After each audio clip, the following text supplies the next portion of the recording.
I am a ridiculous man. They call me a madman now. That would be a distinct rise in my social position, were it not that they still regard me as being as ridiculous as ever. But that does not make me angry any more.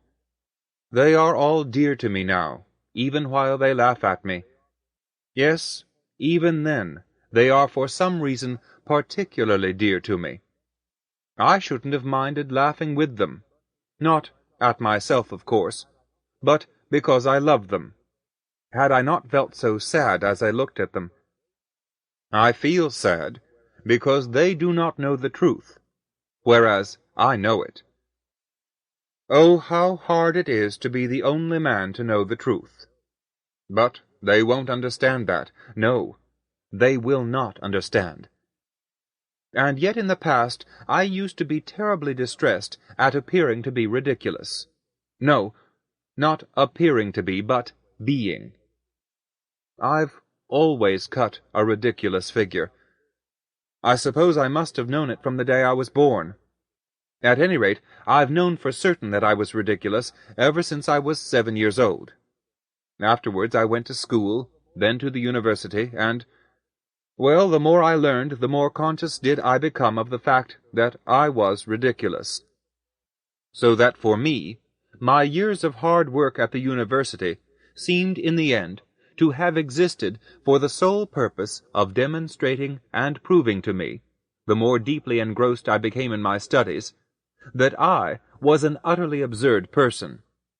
And as during my studies, so all my life. Every year the same consciousness that I was ridiculous in every way strengthened and intensified in my mind. They always laughed at me, but not one of them knew or suspected that if there were one man on earth who knew better than anyone else that he was ridiculous, that man was I. And this, I mean the fact that they did not know it, was the bitterest pill for me to swallow.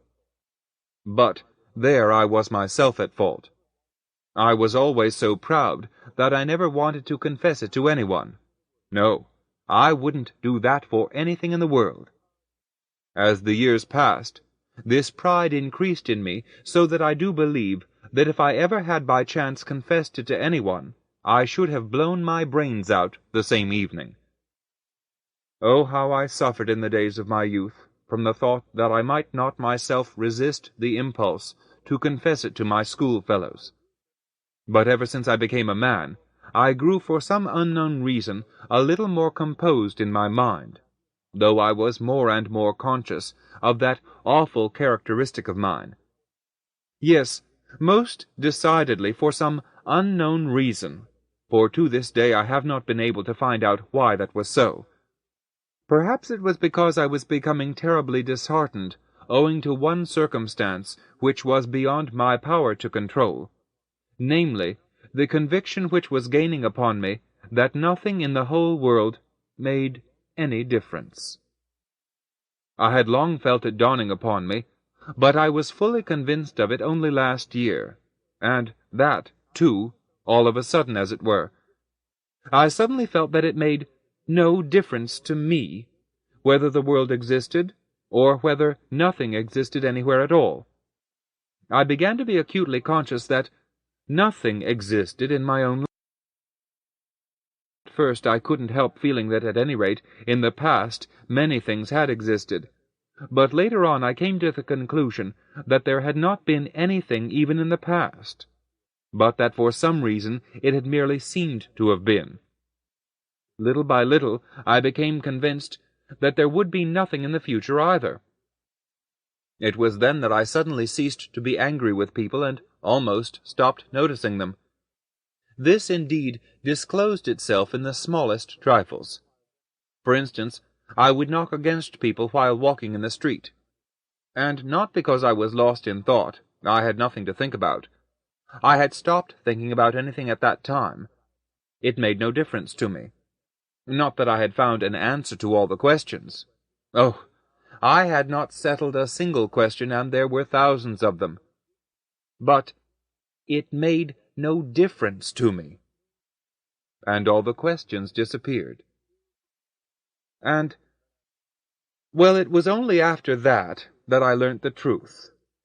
I learnt the truth last November, on the 3rd of November to be precise, and every moment since then has been imprinted indelibly on my mind. It happened on a dismal evening, as dismal an evening as could be imagined. I was returning home at about 11 o'clock, and I remember thinking all the time that there could not be a more dismal evening. Even the weather was foul. It had been pouring all day, and the rain, too, was the coldest and most dismal rain that ever was. A sort of menacing rain, I remember that. A rain with a distinct animosity towards people. But about 11 o'clock it had stopped suddenly, and a horrible dampness descended upon everything, and it became much damper and colder than when it had been raining. And a sort of steam was rising from everything, from every cobble in the street, and from every side street, if you peered closely into it, from the street as far as the eye could reach. I could not help feeling that if the gaslight had been extinguished everywhere, everything would have seemed much more cheerful, and that the gaslight oppressed the heart so much just because it shed a light upon it all. I had had scarcely any dinner that day. I had been spending the whole evening with an engineer who had 2 more friends visiting him. I never opened my mouth, and I expect I must have got on their nerves. They were discussing some highly controversial subject, and suddenly got very excited over it. But it really did not make any difference to them. I could see that. I knew that their excitement was not genuine. So I suddenly blurted it out. "My dear fellows," I said, "you don't really care a damn about it, do you?" They were not in the least offended, but they all burst out laughing at me. That was because I had said it without meaning to rebuke them, but simply because it made no difference to me. Well, they realized that it made no difference to me, and they felt happy. When I was thinking about the gaslight in the streets, I looked up at the sky. The sky was awfully dark, but I could clearly distinguish the torn wisps of cloud, and between them fathomless dark patches. All of a sudden, I became aware of a little star in one of those patches, and I began looking at it intently. That was because the little star gave me an idea. I made up my mind to kill myself that night. I had made up my mind to kill myself already 2 months before, and, poor as I am, I bought myself an excellent revolver and loaded it the same day. But 2 months had elapsed, and it was still lying in the drawer. I was so utterly indifferent to everything that I was anxious to wait for the moment when I would not be so indifferent and then kill myself. Why? I don't know. And so every night during these 2 months I thought of shooting myself as I was going home. I was only waiting for the right moment. And now the little star gave me an idea, and I made up my mind then and there that it should most certainly be that night. But why the little star gave me the idea, I don't know. And just as I was looking at the sky, this little girl suddenly grasped me by the elbow. The street was already deserted, and there was scarcely a soul to be seen. In the distance, a cabman was fast asleep on his box. The girl was about 8 years old. She had a kerchief on her head, and she wore only an old, shabby little dress.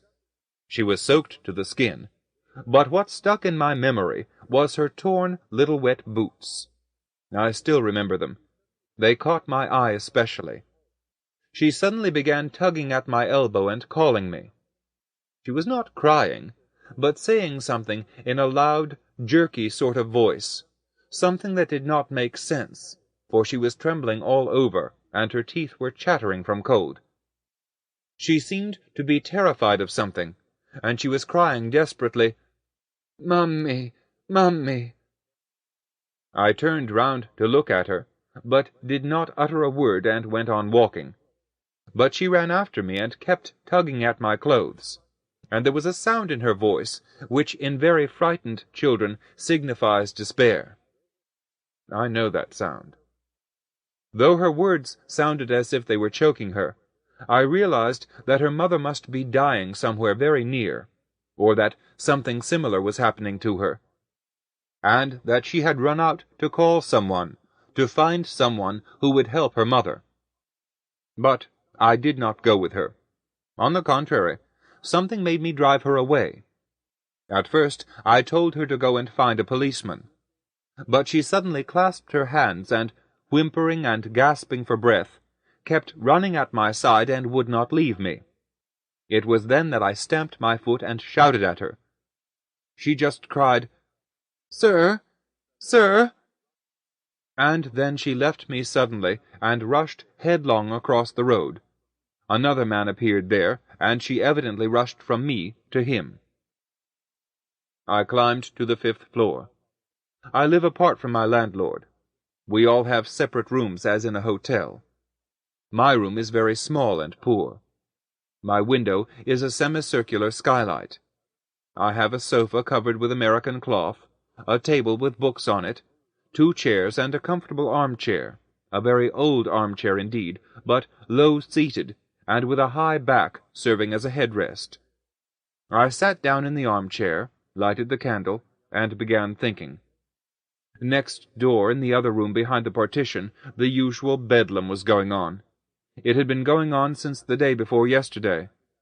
A retired army captain lived there, and he had visitors.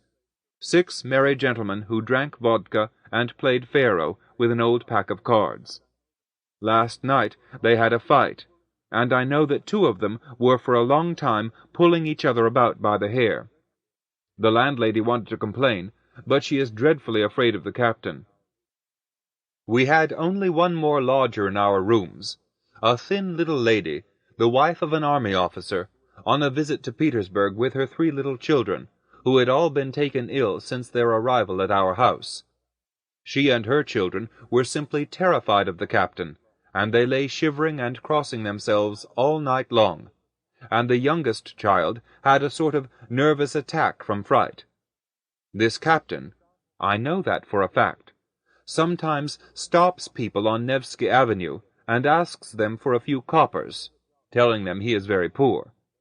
He can't get a job in the civil service, but the strange thing is, and that's why I'm telling you this, that the captain had never once during the month he had been living with us made me feel in the least irritated.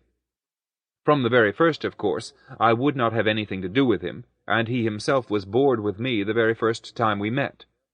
But however big a noise they raised behind their partition, and however many of them there were in the captain's room, it makes no difference to me. I sit up all night, and I assure you I don't hear them at all, so completely do I forget about them. You see, I stay awake all night till daybreak, and that has been going on for a whole year now. I sit up all night in the armchair at the table, doing nothing. I read books only in the daytime. At night I sit like that without even thinking about anything in particular.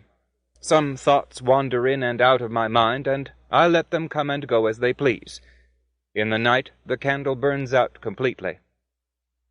I sat down at the table, took the gun out of the drawer, and put it down in front of me. I remember asking myself as I put it down, "Is it to be, then?"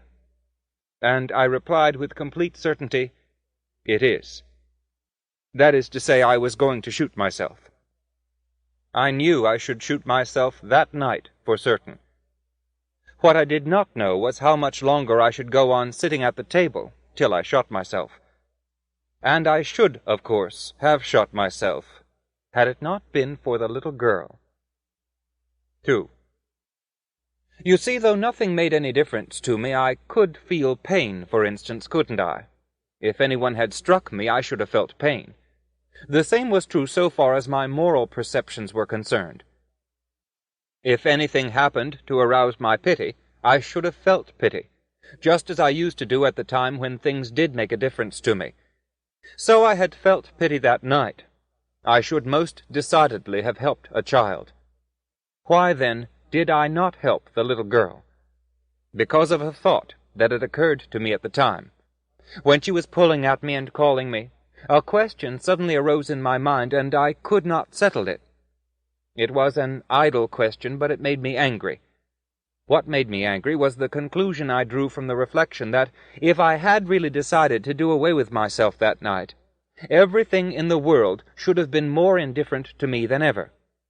Why, then, should I have suddenly felt that I was not indifferent and be sorry for the little girl? I remember that I was very sorry for her, so much so that I felt a strange pang, which was quite incomprehensible in my position.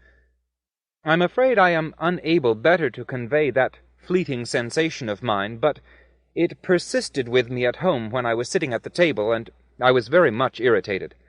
I had not been so irritated for a long time past. One train of thought followed another. It was clear to me that so long as I was still a human being and not a meaningless cipher, and till I became a cipher, I was alive, and consequently able to suffer, be angry, and feel shame at my actions. Very well. But if, on the other hand, I were going to kill myself in, say, 2 hours, what did that little girl matter to me, and what did I care for shame or anything else in the world? I was going to turn into a cipher, into an absolute cipher. And surely the realization that I should soon cease to exist altogether, and hence everything would cease to exist, ought to have had some slight effect on my feeling of pity for the little girl, or on my feeling of shame after so mean an action. Why, after all, did I stamp and shout so fiercely at the little girl? I did it because I thought that not only did I feel no pity, but that it wouldn't matter now if I were guilty of the most inhuman baseness, since in another 2 hours everything would become extinct.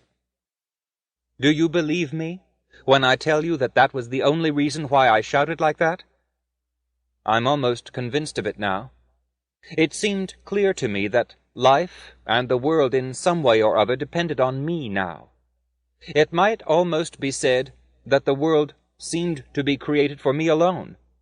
If I were to shoot myself, the world would cease to exist, for me at any rate, to say nothing of the possibility that nothing would in fact exist for anyone after me, and the whole world would dissolve as soon as my consciousness became extinct, would disappear in a twinkling like a phantom, like some integral part of my consciousness, and vanish without leaving a trace behind, for all this world and all these people exist, perhaps, only in my consciousness.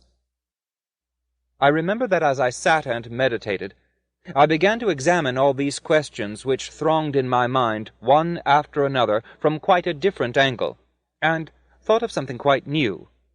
For instance, the strange notion occurred to me that if I had lived before on the moon or on Mars, and had committed there the most shameful and dishonorable action that can be imagined, and had been so disgraced and dishonored there as can be imagined, and experienced only occasionally in a dream, a nightmare, and if, finding myself afterwards on earth, I had retained the memory of what I had done on the other planet, and, moreover, knew that I should never in any circumstances go back there, if that were to have happened, should I or should I not have felt, as I looked from the earth upon the moon, that it made no difference to me?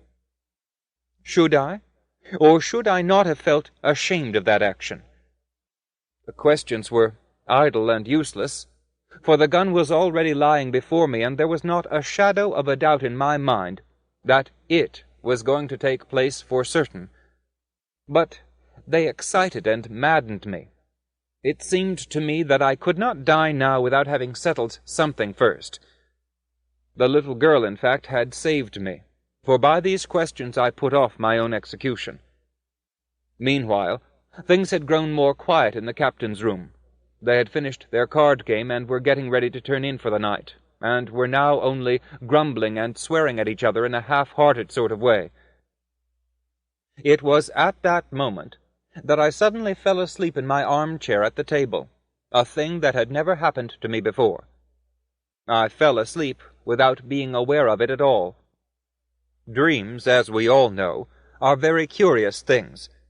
Certain incidents in them are presented with quite uncanny vividness, each detail executed with the finishing touch of a jeweler, while others you leap across, as though entirely unaware of, for instance, space and time. Dreams seem to be induced not by reason but by desire, not by the head but by the heart. And yet, what clever tricks my reason has sometimes played on me in dreams! And furthermore, what incomprehensible things happen to it in a dream. My brother, for instance, died 5 years ago. I sometimes dream about him. He takes a keen interest in my affairs. We are both very interested, and yet I know very well all through my dream that my brother is dead and buried. How is it that I am not surprised that, though dead, he is here beside me doing his best to help me? Why does my reason accept all this without the slightest hesitation? But enough. Let me tell you about my dream. Yes, I dreamed that dream that night. My dream of the 3rd of November. They are making fun of me now by saying that it was only a dream. But what does it matter whether it was a dream or not, so long as that dream revealed the truth to me? For once you have recognized the truth and seen it, you know it is the one and only truth, and that there can be no other, whether you are asleep or awake. But never mind. Let it be a dream. But remember that I had intended to cut short by suicide the life that means so much to us, and that my dream, oh, it revealed to me a new, grand, regenerated, strong life. Listen. 3. I have said that I fell asleep imperceptibly, and even while I seemed to be revolving the same thoughts again in my mind. Suddenly I dreamed that I picked up the gun, and, sitting in my armchair, pointed it straight at my heart, and not at my head. For I had firmly resolved to shoot myself through the head, through the right temple, to be precise. Having aimed the gun at my breast, I paused for a second or two, and suddenly my candle, the table, and the wall began moving and swaying before me. I fired quickly. In a dream, you sometimes fall from a great height, or you are being murdered or beaten, but you never feel any pain, unless you really manage somehow or other to hurt yourself in bed, when you feel pain and almost always wake up from it. So it was in my dream. I did not feel any pain, but it seemed as though with my shot everything within me was shaken, and everything was suddenly extinguished, and a terrible darkness descended all around me. I seemed to have become blind and dumb. I was lying on something hard, stretched out full length on my back. I saw nothing, and could not make the slightest movement. All round me people were walking and shouting. The captain was yelling in his deep bass voice. The landlady was screaming, and suddenly another hiatus, and I was being carried in a closed coffin. I could feel the coffin swaying, and I was thinking about it, and for the first time the idea flashed through my mind that I was dead. Dead as a doornail, that I knew it, that there was not the least doubt about it, that I could neither see nor move, and yet I could feel and reason. But I was soon reconciled to that, and as usually happens in dreams, I accepted the facts without questioning them. And now I was buried in the earth. They all went away, and I was left alone, entirely alone. I did not move. Whenever before I imagined how I should be buried in a grave, there was only one sensation I actually associated with the grave, namely that of damp and cold. And so it was now. I felt that I was very cold, especially in the tips of my toes, but I felt nothing else. I lay in my grave, and, strange to say, I did not expect anything, accepting the idea that a dead man had nothing to expect as an incontestable fact. But it was damp. I don't know how long a time passed, whether an hour or several days or many days, but suddenly a drop of water, which had seeped through the lid of the coffin, fell on my closed left eye. It was followed by another drop a minute later, then after another minute by another drop, and so on, one drop every minute. All at once deep indignation blazed up in my heart, and I suddenly felt a twinge of physical pain in it. That's my wound, I thought. It's the shot I fired. There's a bullet there. And drop after drop still kept falling every minute on my closed eyelid. And suddenly I called, not with my voice, for I was motionless, but with the whole of my being, upon Him who was responsible for all that was happening to me. Whoever thou art, and if anything more rational exists than what is happening here, let it, I pray thee, come to pass here too. But if thou art revenging thyself for my senseless act of self-destruction by the infamy and absurdity of life after death, then know that no torture that may be inflicted upon me can ever equal the contempt which I shall go on feeling in silence, though my martyrdom last for eons upon eons. I made this appeal, and was silent. The dead silence went on for almost a minute, and one more drop fell on my closed eyelid, but I knew and believed infinitely and unshakably that everything would without a doubt change immediately. And then my grave was opened. I don't know, that is, whether it was opened or dug open, but I was seized by some dark and unknown being, and we found ourselves in space. I suddenly regained my sight. It was a pitch-black night. Never had there been such darkness. We were flying through space at a terrific speed, and we had already left the earth behind us. I did not question the being who was carrying me. I was proud, and waited. I was telling myself that I was not afraid, and I was filled with admiration at the thought that I was not afraid. I cannot remember how long we were flying, nor can I give you an idea of the time. It all happened as it always does happen in dreams, when you leap over space and time, and the laws of nature and reason, and only pause at the points which are especially dear to your heart. All I remember is that I suddenly beheld a little star in the darkness. "Is that serious?" I asked, feeling suddenly unable to restrain myself, for I had made up my mind not to ask any questions. "No," answered the being who was carrying me. "That is the same star you saw between the clouds when you were coming home." I knew that its face bore some resemblance to a human face. It is a strange fact, but I did not like that being, and I even felt an intense aversion for it.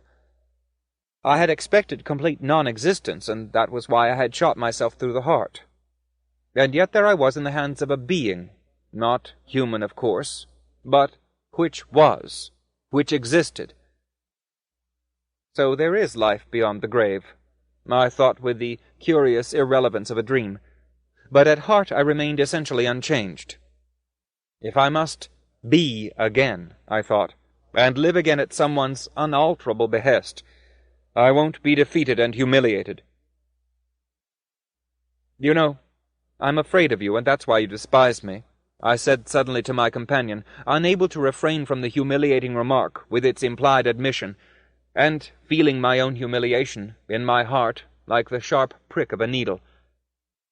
He did not answer me, but I suddenly felt that I was not despised, that no one was laughing at me, that no one was even pitying me, and that our journey had a purpose, an unknown and mysterious purpose that concerned only me.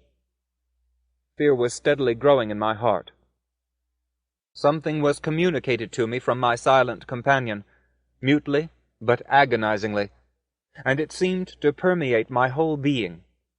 We were speeding through dark and unknown regions of space. I had long since lost sight of the constellations familiar to me.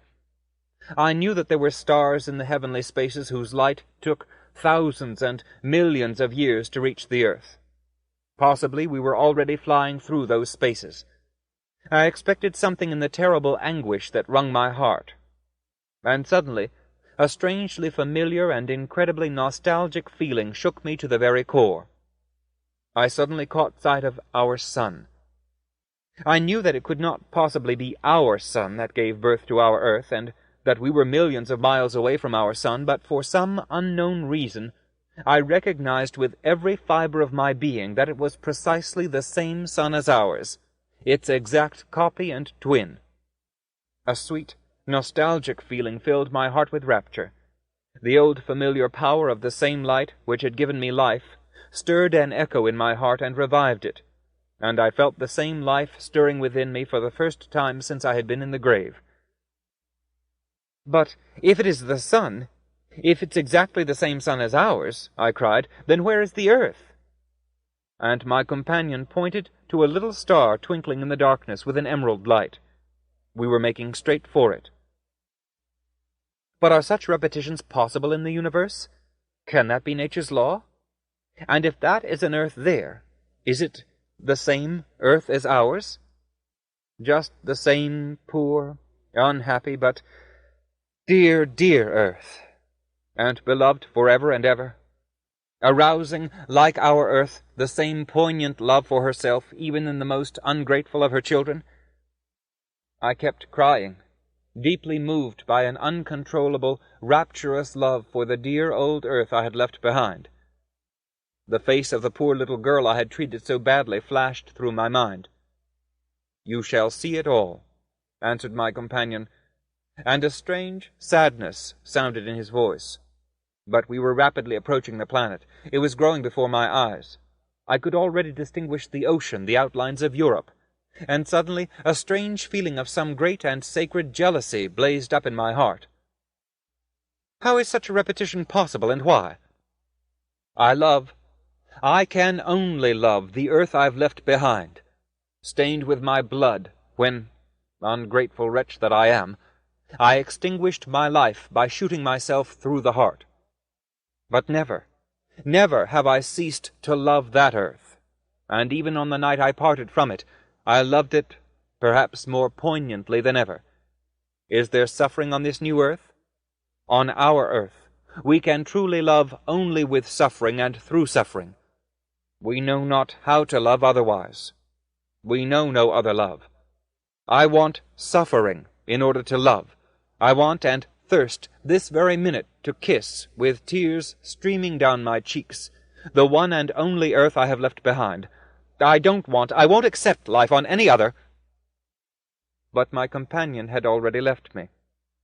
Suddenly, and without, as it were, being aware of it myself, I stood on this other earth in the bright light of a sunny day, fair and beautiful as paradise.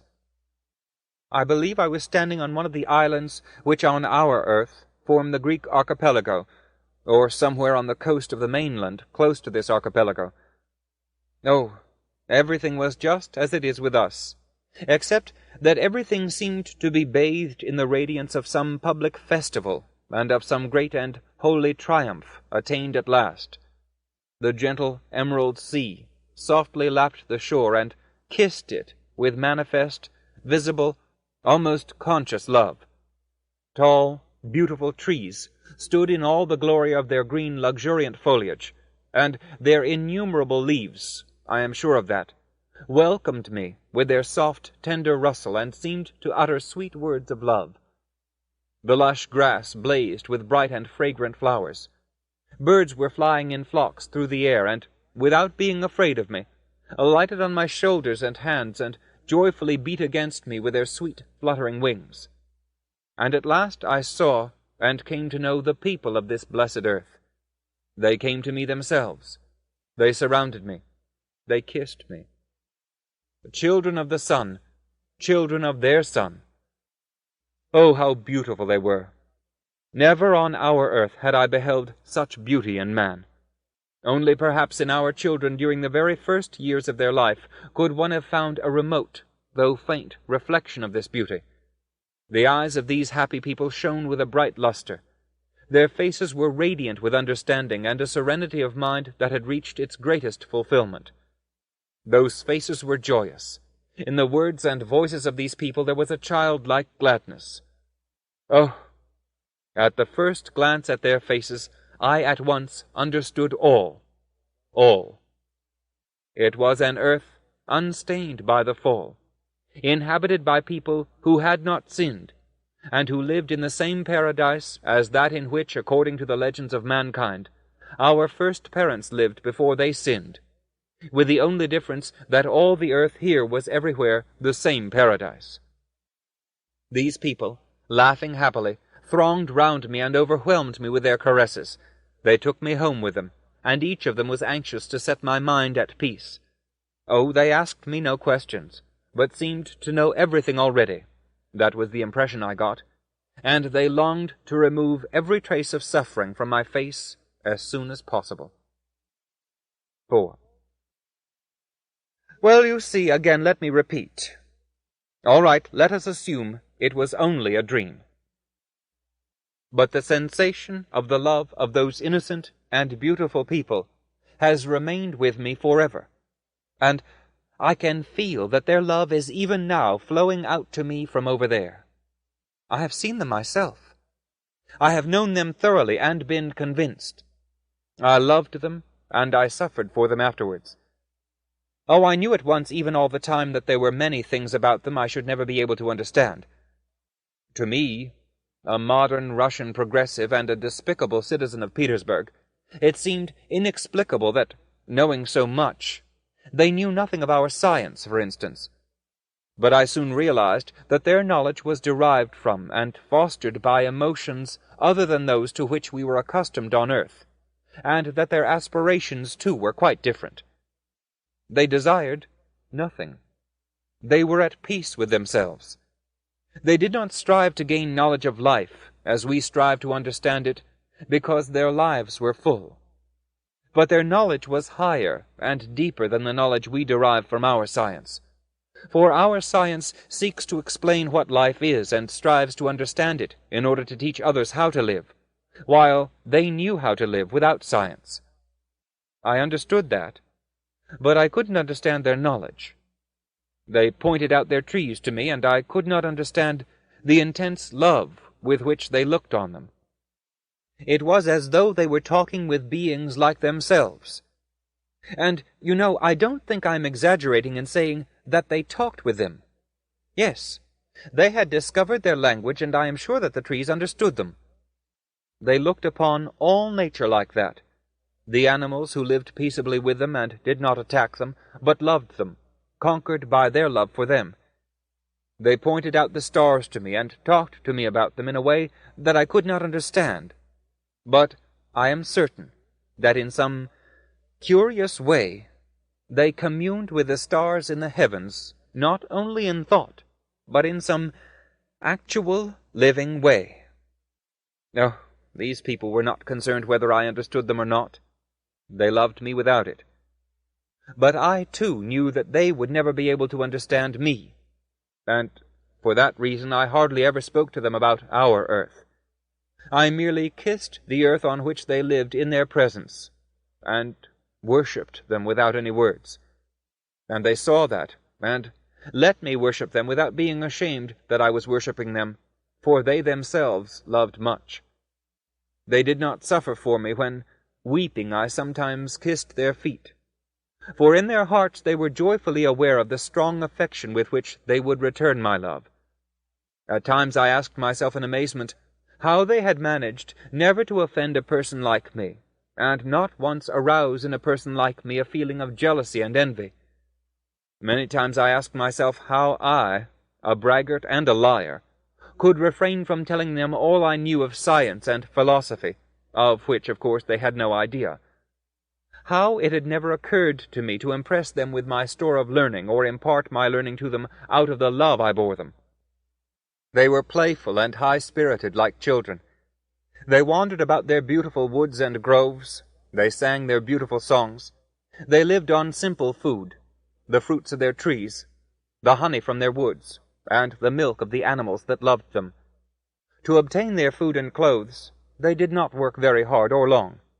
They knew love, and they begot children, but I never noticed in them those outbursts of cruel sensuality which overtake almost everybody on our earth, whether man or woman, and are the only source of almost every sin of our human race. They rejoiced in their newborn children as new sharers in their bliss. There were no quarrels or jealousy among them, and they did not even know what the words meant. Their children were the children of them all, for they were all one family. There was scarcely any illness among them, though there was death. But their old people died peacefully, as though falling asleep, surrounded by the people who took leave of them, blessing them and smiling at them, and themselves receiving with bright smiles the farewell wishes of their friends. I never saw grief or tears on those occasions. What I did see was love that seemed to reach the point of rapture, but it was a gentle, self-sufficient, and contemplative rapture. There was reason to believe that they communicated with the departed after death, and that their earthly union was not cut short by death. They found it almost impossible to understand me when I questioned them about life eternal, but apparently they were so convinced of it in their minds that for them it was no question at all. They had no places of worship, but they had a certain awareness of a constant, uninterrupted, and living union with the universe at large. They had no specific religions, but instead they had a certain knowledge that when their earthly joy had reached the limits imposed upon it by nature, they, both the living and the dead, would reach a state of still closer communion with the universe at large. They looked forward to that moment with joy, but without haste and without pining for it, as though already possessing it in the vague stirrings of their hearts, which they communicated to each other. In the evening, before going to sleep, they were fond of gathering together and singing in melodious and harmonious choirs. In their songs, they expressed all the sensations the parting day had given them. They praised it and bade it farewell. They praised nature, the earth, the sea, and the woods. They were also fond of composing songs about one another, and they praised each other like children. Their songs were very simple, but they sprang straight from the heart, and they touched the heart. And not only in their songs alone, but they seemed to spend all their lives in perpetual praise of one another. It seemed to be a universal and all-embracing love for each other. Some of their songs were solemn and ecstatic, and I was scarcely able to understand them at all. While understanding the words, I could never entirely fathom their meaning. It remained somehow beyond the grasp of my reason, and yet it sank unconsciously deeper and deeper into my heart. I often told them that I had had a presentiment of it years ago, and that all that joy and glory had been perceived by me while I was still on our earth as a nostalgic yearning, bordering at times on unendurably poignant sorrow. That I had had a presentiment of them all, and of their glory, in the dreams of my heart and in the reveries of my soul. That often, on our earth, I could not look at the setting sun without tears. That there always was a sharp pang of anguish in my hatred of the men of our earth. Why could I not hate them without loving them too? Why could I not forgive them? And in my love for them too, there was a sharp pang of anguish.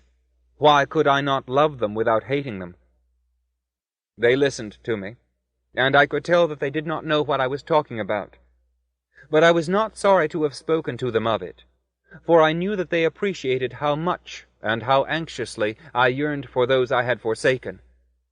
Oh yes, when they looked at me with their dear eyes full of love, when I realized that in their presence my heart, too, became as innocent and truthful as theirs, I did not regret my inability to understand them either. The sensation of the fullness of life left me breathless, and I worshipped them in silence. Oh, everyone laughs in my face now, and everyone assures me that I could not possibly have seen and felt anything so definite, but was merely conscious of a sensation that arose in my own feverish heart, and that I invented all those details myself when I woke up. And when I told them that they were probably right, good Lord, what mirth that admission of mine caused, and how they laughed at me. Why, of course, I was overpowered by the mere sensation of that dream, and it alone survived in my sorely wounded heart. But none the less, the real shapes and forms of my dream, that is, those I actually saw at the very time of my dream, were filled with such harmony, and were so enchanting and beautiful, and so intensely true, that on awakening I was indeed unable to clothe them in our feeble words, so that they were bound, as it were, to become blurred in my mind. So is it any wonder that, perhaps unconsciously, I was myself afterwards driven to make up the details, which I could not help distorting, particularly in view of my passionate desire to convey some of them at least as quickly as I could? But that does not mean that I have no right to believe that it all did happen. As a matter of fact, it was quite possibly 1,000 times better, brighter, and more joyful than I describe it. What if it was only a dream? All that couldn't possibly not have been. And, do you know, I think I'll tell you a secret. Perhaps it was no dream after all. For what happened afterwards was so awful, so horribly true, that it couldn't possibly have been a mere coinage of my brain seen in a dream. Granted that my heart was responsible for my dream, but could my heart alone have been responsible for the awful truth of what happened to me afterwards? Surely my paltry heart, and my vacillating and trivial mind, could not have risen to such a revelation of truth. Judge for yourselves. I have been concealing it all the time, but now I will tell you the whole truth. The fact is, I corrupted them all. 5. Yes, it ended in my corrupting them all. How it could have happened I do not know, but I remember it clearly. The dream encompassed thousands of years and left in me only a vague sensation of the whole. I only know that the cause of the fall was I. Like a horrible trichina, like the germ of the plague infecting whole kingdoms, so did I infect with myself all that happy earth that knew no sin before me. They learnt to lie, and they grew to appreciate the beauty of a lie. Oh, perhaps it all began innocently, with a jest, with a desire to show off, with amorous play, and perhaps, indeed, only with a germ. But this germ made its way into their hearts, and they liked it. The voluptuousness was soon born. Voluptuousness begot jealousy, and jealousy, cruelty. Oh, I don't know, I can't remember, but soon, very soon, the first blood was shed. They were shocked and horrified, and they began to separate and to shun one another. They formed alliances, but it was one against another. Recriminations began, reproaches. They came to know shame, and they made shame into a virtue. The conception of honor was born, and every alliance raised its own standard. They began torturing animals, and the animals ran away from them into the forests and became their enemies. A struggle began for separation, for isolation, for personality, for mine and thine. They began talking in different languages. They came to know sorrow, and they loved sorrow. They thirsted for suffering, and they said that truth could only be attained through suffering. It was then that science made its appearance among them. When they became wicked, they began talking of brotherhood and humanity, and understood the meaning of those ideas. When they became guilty of crimes, they invented justice, and drew up whole codes of law, and, to ensure the carrying out of their laws, they erected a guillotine. They only vaguely remembered what they had lost, and they would not believe that they ever were happy and innocent. They even laughed at the possibility of their former happiness and called it a dream.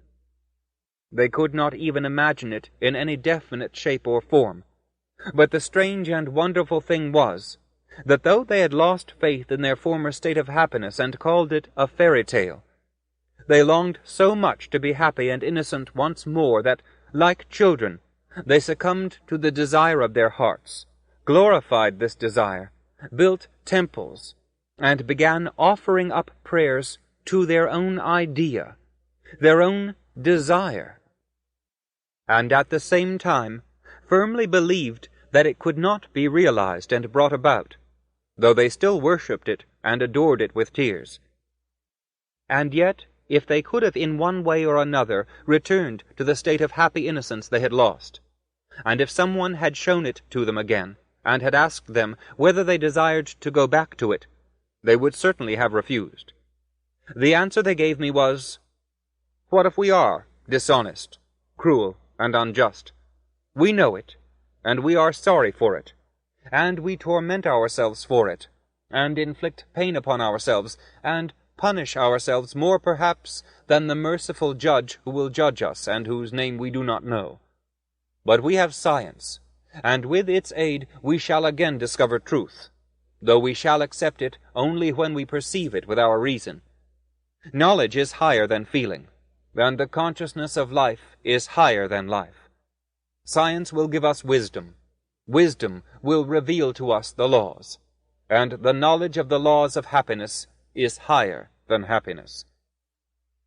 That is what they said to me, and having uttered those words, each of them began to love himself better than anyone else, and indeed they could not do otherwise.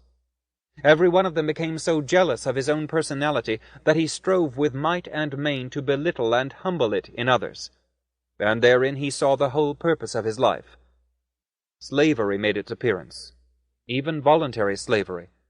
The weak eagerly submitted themselves to the will of the strong on condition that the strong helped them to oppress those who were weaker than themselves.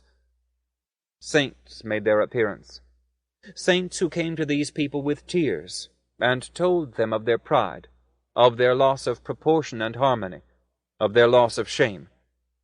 They were laughed to scorn and stoned to death. Their sacred blood was spilt on the threshold of the temples.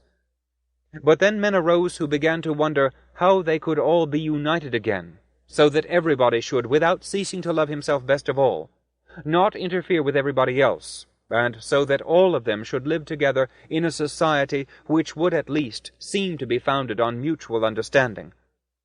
Whole wars were fought over this idea. All the combatants at one and the same time firmly believed that science, wisdom, and the instinct of self-preservation would in the end force mankind to unite into a harmonious and intelligent society, and therefore, to hasten matters, the very wise did their best to exterminate as rapidly as possible the not-so-wise, who did not understand their idea, so as to prevent them from interfering with its triumph. But the instinct of self-preservation began to weaken rapidly. Proud and voluptuous men appeared who frankly demanded all or nothing. In order to obtain everything, they did not hesitate to resort to violence, and if it failed, to suicide. Religions were founded to propagate the cult of non-existence and self-destruction for the sake of the everlasting peace of nothingness. At last, these people grew weary of their senseless labors, and suffering appeared on their faces. And these people proclaimed that suffering was beauty, for in suffering alone was their thought. They glorified suffering in their songs. I walked among them, wringing my hands and weeping over them, but I loved them perhaps more than before, when there was no sign of suffering in their faces, and when they were innocent, and, oh, so beautiful. I loved the earth they had polluted even more than when it had been a paradise, and only because sorrow had made its appearance on it. Alas, I always loved sorrow and affliction, but only for myself, only for myself. For them I wept now, for I pitied them. I stretched out my hands to them, accusing, cursing, and despising myself. I told them that I alone was responsible for it all, I alone. That it was I who had brought them corruption, contamination, and lies. I implored them to crucify me, and I taught them how to make the cross. I could not kill myself. I had not the courage to do it. But I longed to receive martyrdom at their hands. I thirsted for martyrdom. I yearned for my blood to be shed to the last drop in torment and suffering. But they only laughed at me, and in the end they began looking upon me as a madman. They justified me. They said that they had got what they themselves wanted, and that what was now could not have been otherwise. At last they told me that I was becoming dangerous to them, and that they would lock me up in a lunatic asylum if I did not hold my peace. Then sorrow entered my soul with such a force that my heart was wrung, and I felt as though I were dying. And then, well, then I awoke. It was morning. That is, the sun had not risen yet, but it was about 6 o'clock. When I came to, I found myself in the same armchair. My candle had burnt out. In the captain's room they were asleep, and silence, so rare in our house, reigned around. The first thing I did was to jump up in great amazement. Nothing like this had ever happened to me before, not even so far as the most trivial details were concerned. Never, for instance, had I fallen asleep like this in my armchair. Then, suddenly, as I was standing and coming to myself, I caught sight of my gun lying there ready and loaded. But I pushed it away from me at once. Oh, how I longed for life! Life! I lifted up my hands and called upon eternal truth. No, not called upon it, but wept. Rapture, infinite and boundless rapture, intoxicated me. Yes, life and preaching. I made up my mind to preach from that very moment, and, of course, to go on preaching all my life. I am going to preach. I want to preach. What? Why, truth.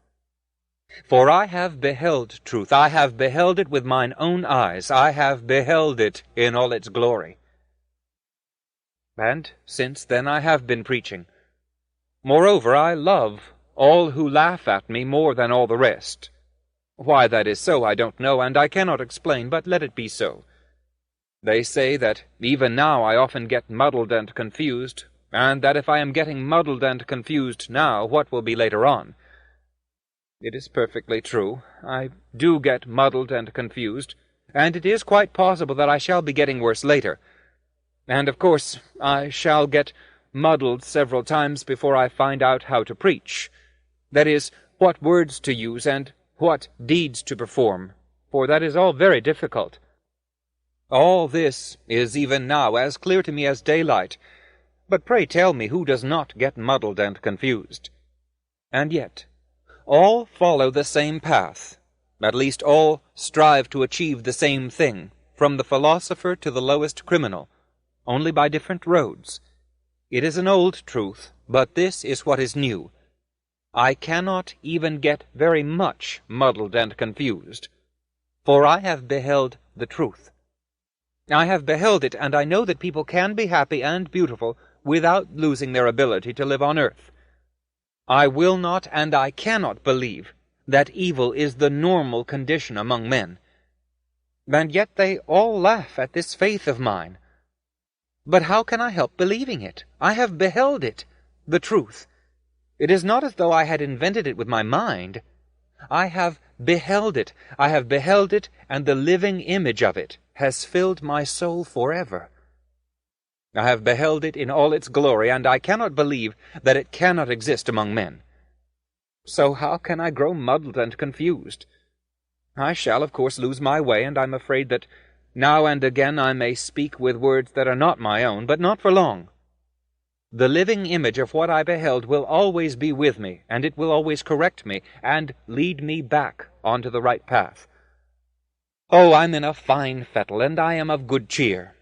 I will go on and on for 1,000 years, if need be. Do you know, at first I did not mean to tell you that I corrupted them, but that was a mistake. There you have my first mistake. But truth whispered to me that I was lying, and so preserved me and set me on the right path. But I'm afraid I do not know how to establish a heaven on earth, for I do not know how to put it into words. After my dream, I lost the knack of putting things into words, at least into the most necessary and most important words. But never mind. I shall go on, and I shall keep on talking, for I have indeed beheld it with my own eyes, though I cannot describe what I saw. It is this the scoffers do not understand. He had a dream, they say, a vision, a hallucination.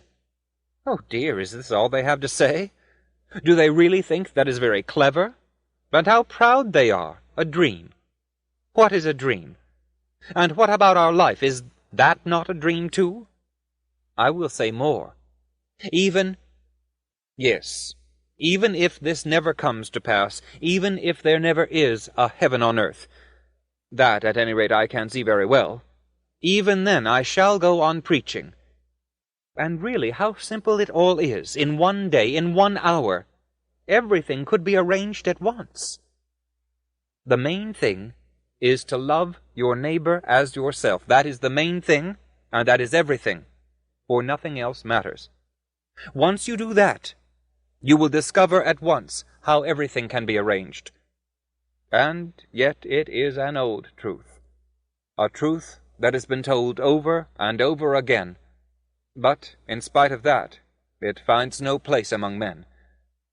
The consciousness of life is higher than life. The knowledge of happiness is higher than happiness. That is what we have to fight against. And I shall fight against it. If only we all wanted it, everything could be arranged immediately. And I did find that little girl. And I shall go on. I shall go on. This concludes the reading of The Dream of a Ridiculous Man by Fyodor Dostoevsky, read by Walter Zimmerman. This audio program is presented by Audible.com. Audible, audio that speaks to you wherever you are.